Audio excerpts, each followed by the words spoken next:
Dodgers fans love their team, that much will never be in question, but the pulsile offseason has been that fans are tired of the team not pursuing players such as Bryce Harper, JT. Realmuto, or other top players in the game. Los Angeles Times columnist Dylan Hernandez, while covering the FanFest at Dodger Stadium, had an encounter with team president Stan Kasten. From Hernandez's article, here's the first exchange with Kasten. Such concerns are likely to be downplayed by team president Stan Kasten, who dismissed concerns over the team as anecdotal, even fictional. "You keep making this stuff up," Kasten said. That was how Kasten started deflecting questions about the team's alarming lack of spending this offseason. "I'm dealing with facts," Kasten said. "The facts," Kasten said, "are that season ticket sales point to the Dodgers leading baseball in attendance again. And if season tickets are selling, everything must be a-okay." Dylan Hernandez, LA Times. The second controversial part was regarding how the luxury tax threshold is impacting team spending. So if they would be penalized as a first-time offender this year and have plenty of money coming off the books next year, why haven't they spent more this off-season? Is this a warning of what is to come in future seasons? That's also such a weird narrative, Kasten said.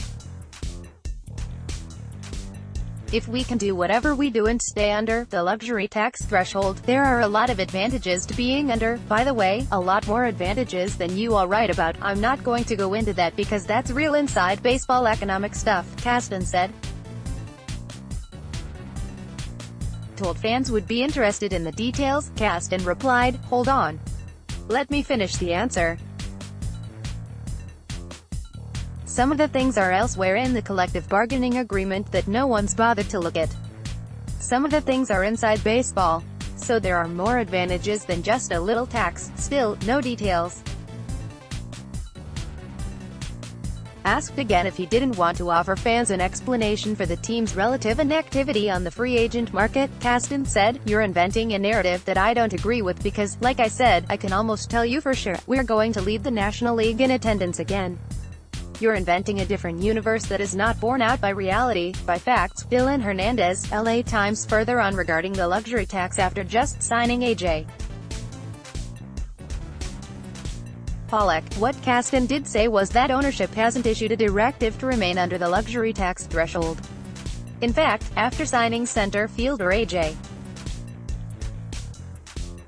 Pollock to a 4-year, $55 million contract, Kasten said, "We may be over already." Dylan Hernandez, LA Times. Their reaction on Twitter, the media and fan response was intense on both sides.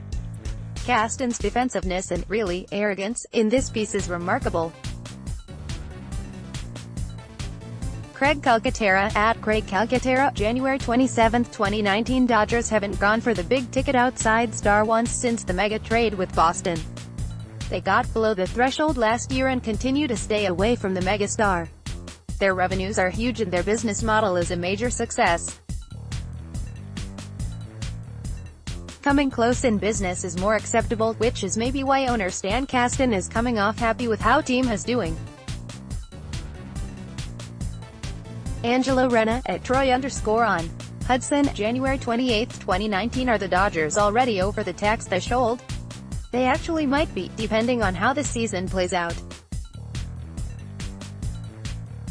As of January 27, factoring in the Pollock contract, the Dodgers are about $6 million under the threshold, but that is before any incentives that are contained in the contracts of Clayton Kershaw and Kenta Maeda.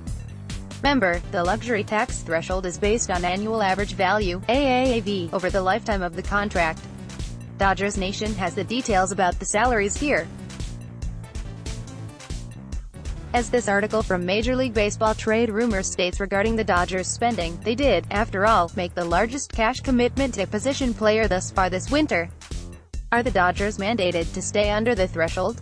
Given what Bill Shaken reported for the LA Times in November 2018, the Dodgers plan to keep their player payroll below the level. That would require a luxury tax payment for at least the next 4 years, according to a document prepared for potential investors that was reviewed by the Los Angeles Times. It is good news to hear Kasten say, was that ownership hasn't issued a directive to remain under the luxury tax threshold. Given that they are barely under, it does seem that they will need to exceed the threshold if they need to improve the team during the season. For all Dodger fan sanity, let's hope and pray there isn't an issue exceeding it if needed. Real inside baseball economic stuff. Where Kasten set a lot of people off was his reluctance to explain how the luxury tax works. Our readers already know about how the qualifying offer is impacted by the threshold. The other things are the actual tax penalties, the impact to a draft pick, and the little-known income from teams crossing the threshold. It was arrogant and condescending towards the fans. Maybe Kasten just doesn't like Dylan Hernandez or the way the questioning was going. Back to fan satisfaction. Kasten spoke about how season ticket sales are leading all of baseball as an indication that the fans are satisfied. I am a season ticket holder and know plenty of other season ticket holders. Most of us are not satisfied. The Dodgers have come so close to winning the World Series, but the 2017 series, that they should have won, has done major damage to many in the fan base. Regarding the plans of the Dodgers, my Dodgers Nation compadre said, the way Stan handled this was all wrong, and he'll continue to get. However, ownership is actually doing exactly what they said they would do: spend all early, build a winner based on prospect sustainability. They were transparent and he's getting frustrated. Clint Posilis, FRG, at Realfer, January 27, 2019. This is well known and mentioned in Shaken's article also. Can't get no satisfaction. My belief is that most fans interpreted the above vision to include winning the World Series first.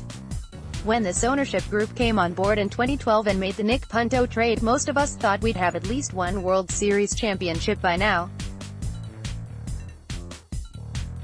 For many reasons they have failed, but 95% of the responsibility falls on the players for not bringing it home. They should have beaten the Astros 4-1 in 2017, but too many highly paid players did not come through. These failures have made the fan base very unsatisfied. We watch those who can and attend games because we are passionate about the Dodgers and want to see them get that World Series championship. Most are not satisfied with winning divisions, making it to the World Series, or leading in attendance. Those are nice things, but now it has become World Series win or bust for most of us. We also cannot discount the trading of popular players, especially Yasiel Puig. Personally, I am over that one, but still bothered by the one Uribe trade. Things like that pile on to the dissatisfaction that will only go away with an early November parade in downtown LA. Final thoughts. Stan Kasten deserves a lot of credit for bringing the Dodgers to the point they are at now.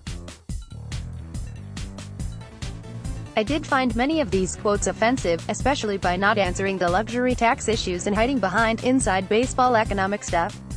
It is saying that the fan base is too dumb to understand the issues and they should just be happy the team is good. That's not going to work. My hope is that Kasten comes out with another interview or statement to address the fan base in a more respectful way. I believe he is better than what we saw on Saturday. Dodgers, Kenley Jansen's weight, Corey Seager's status.